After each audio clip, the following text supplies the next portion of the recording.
নির্বাচনের আগে রাজ্যে কেন্দ্রীয় বাহিনী এ বিষয়ে দমদম লোকসভা কেন্দ্রের তৃণমূল কংগ্রেসের সাংসদ সদস্য সৌগত রায় বলেন, আমি শুনেছি এটা আমাদের হাতের মধ্যে নেই। ভারতের নির্বাচন কমিশন যা চাইবে তাই করবে।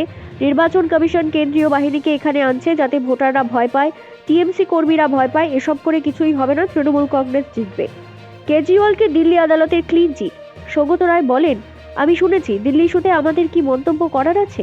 সিবিআই ইডির বেশিরভাগ মামলারই ফলাফল আছে।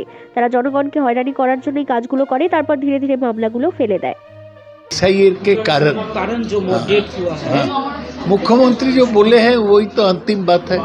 हम भी इसको मानते हैं, नौकरी जरूर मिलेगा। दिल्ली में जो आबकारी मामला हुआ था, सीबीआई जो किया था केजरीवाल के खिलाफ, आज कोर्ट ने केजरीवाल उसके बारे में मेरा जानकारी नहीं है।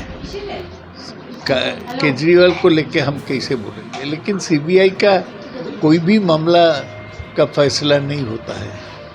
কলকাতা থেকে মনোজ দাসের রিপোর্ট, বিগ নিউজ বাংলা।